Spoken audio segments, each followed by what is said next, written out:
do a quick history lesson on double bass. The concept of using both of your feet to play bass drums is not new.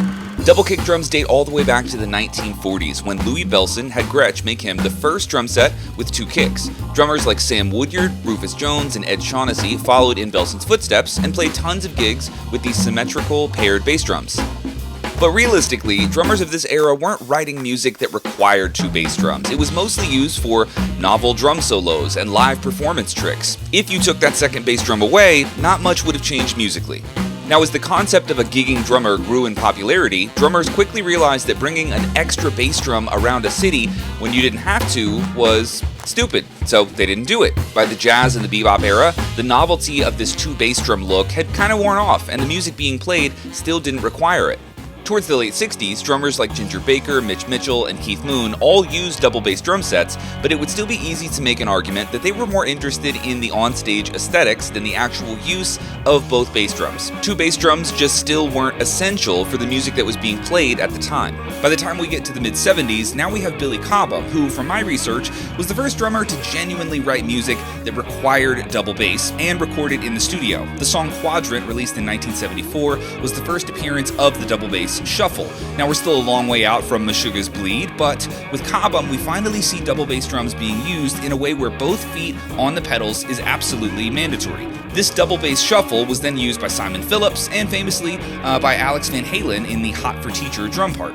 Now, the 80s are an interesting era in double bass because the glitz and the glam of rock made two kick drums very appealing again. Lots of showmanship. Tons of drummers used these on stage for big chaotic rock endings, but everything changed in 1986 with Slayer. The Rain in Blood album is iconic in the history of double bass, and the parts that Dave Lombardo recorded for that album were some of the most challenging double kick parts that had ever been written or recorded.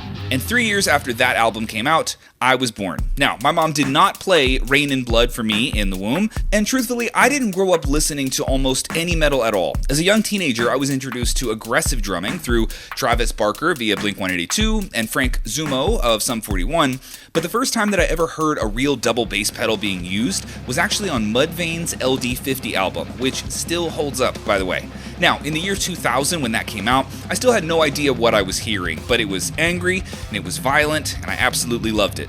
So by the time I was playing drums in bands at age 15 and 16, I had gotten an old DW5000 pedal, but I still wasn't listening to a ton of music that really involved double bass. My top bands would have been Circa Survive, Under Oath, and Seosin. True metal was still a little overwhelming for me, and I wanted to play heavier music, but I could actually learn the drum parts from Aaron Gillespie, for example, and I didn't need a double bass pedal for most of that. So truthfully, by college, I had kind of given up on the idea that I was a metal drummer. I could play heavy-ish music, maybe I would call myself a rock drummer, but I had just missed the boat. At least that's how I felt, because all my friends who had been playing drums just as long as I had, if they had been practicing double bass and playing in metal bands, they were so much better than me at metal. So I would call myself a rock drummer instead of a metal drummer, and again, just something I had to make peace with because I was still kind of scared of double bass. So I still had that DW5000 pedal, but it was rarely used, and if it was just sort of to goof off and play some old funny ideas from high school.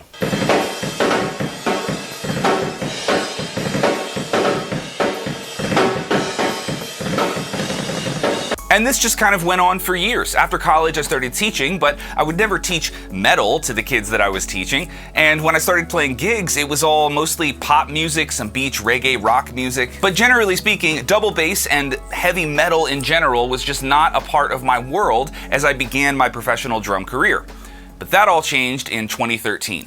When I got a gig with a band called Let Live. I was booked for a 3-month run on Warped Tour, and all of my sweaty teenage dreams of playing breakdowns in front of thousands of other sweaty teenagers were finally coming true. So I dusted off that old DW5000 pedal, and I learned 26 songs in 6 weeks. There was plenty of double bass parts that I had to learn, and for the first time, I was feeling like I might actually be able to learn how to use this double pedal.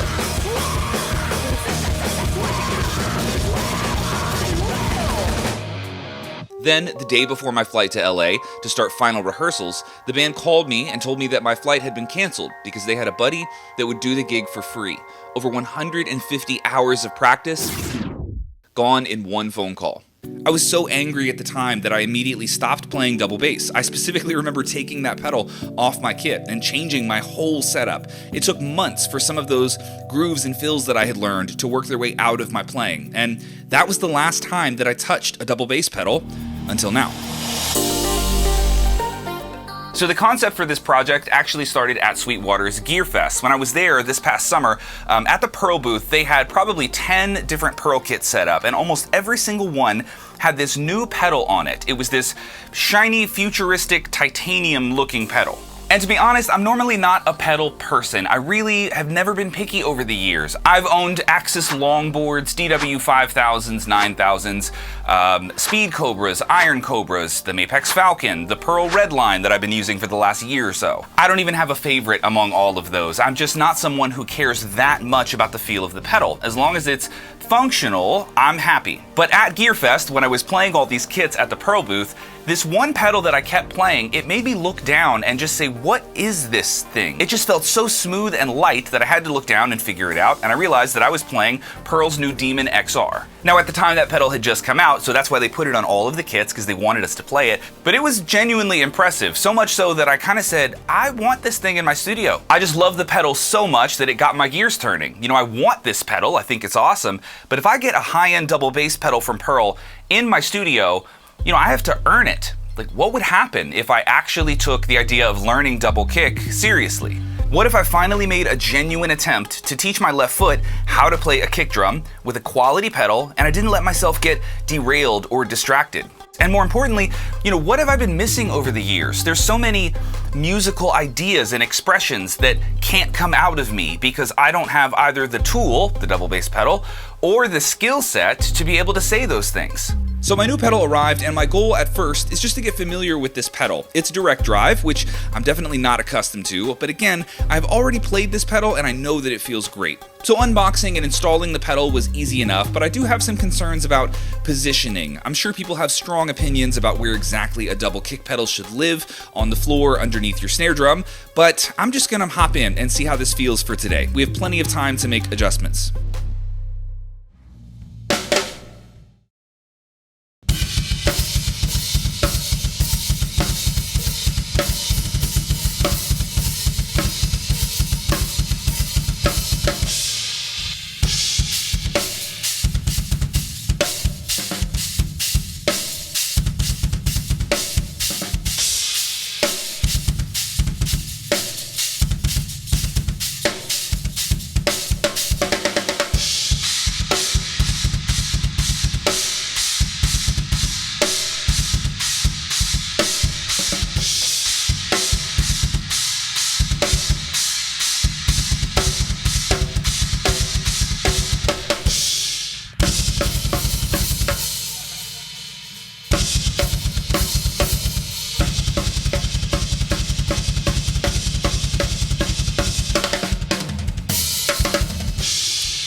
Let's talk problems, because there's a bunch of them. One of the first things I notice when I watch this footage back is that I have a real lack of control at most tempos, but there's certain tempos that have this like sweet spot to them where I can actually play, you know, decently well or like believably well for a short period of time, but then everything kind of falls apart. And if I change that tempo by 5 BPM or 20 BPM, there's just no way I can play it at all. Now, this is a trap that some young drummers can fall into, because if you recorded yourself playing this clip,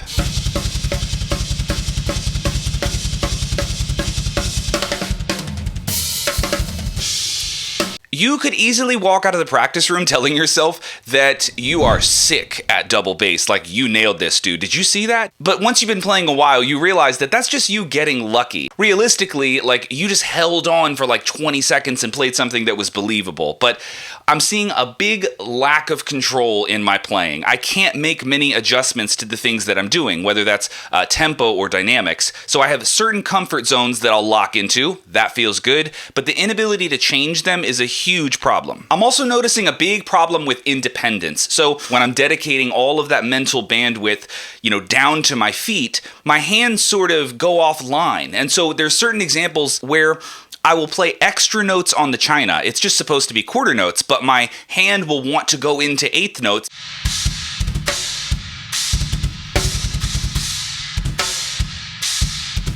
So this is what it means to have a lack of independence. It's sort of like your limbs aren't independently thinking. That's not necessarily a foot problem, it's more a mental problem, right? My brain isn't used to sending out this many signals at once, and the wires are just getting crossed in that process. And one other thing that stuck out from watching these clips, and this is a really big one, my technique on my left foot is different than that on my right foot. And there's a particular bouncing that happens in some of the clips where my left foot like fully leaves the pedal and stomps back down. And then I realized that my left foot is just doing what it does on the hi-hat, these big rhythmic bounces that generate all the way up from my hip. Obviously, because I'm working on just alternating single strokes back and forth, I should have the exact same technique between my left and my right foot. So this is a really good example of why it's so important or so helpful to film yourself playing drums. Even if you never post it anywhere, even if you're not into content creation, you learn things like this, because I really didn't know or didn't feel like my left foot was doing something totally different than my right. And realistically, I think of this almost like a healthcare situation, like I'm diagnosing my own problems, and then I have to prescribe myself the treatment to fix those problems. This is a lot easier when it's somebody else, because I've been doing this for students for well over a decade. But for me, it's a little bit different to treat it as though someone came to me with an issue and said, what can I do to fix this? I'm trying to do that with myself in double bass, and it's overwhelming because I have like 4 or 5 different huge problem areas that I have to address. So I'm going to be doing this thing a lot over the coming weeks, just sort of trying to figure out what the problems are and what it is that I need to do to fix them. And I'm going to be sharing a ton of those solutions with you guys as I come across them. I was trying to think how a vlog series like this might end. Like, what should my goal be? What happens after 3, 4, 5, 6 months when I actually do get decent at double bass, I hope? What should the final exam be? You guys know I don't like doing drum covers. I really don't want the finish line to be just playing something that somebody else wrote. So it has to be creative. But I'm really considering, writing another metal song like Wet Texan or Scarlet, 2 tracks that I've written with the phenomenally talented Nick DePiro.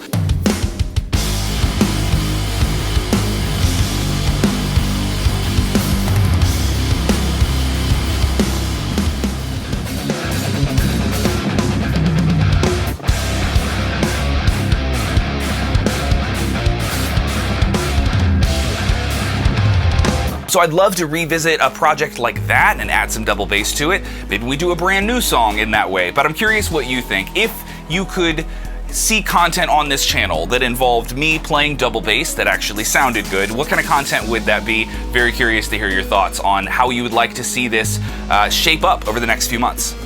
In the next episode, I'll show you my first few double bass practice sessions and how I'm tackling some of the main issues that I'm seeing with my feet, like timing, technique, and stamina. We'll also make plenty of adjustments to the pedal itself and how it's placed on the floor. We'll also discuss how dumb I am for getting a brand new 6K mirrorless camera immediately after I started to film this series in 1080p. I am an idiot. Until next time, Adam here, the Orlando drummer. Thanks for watching.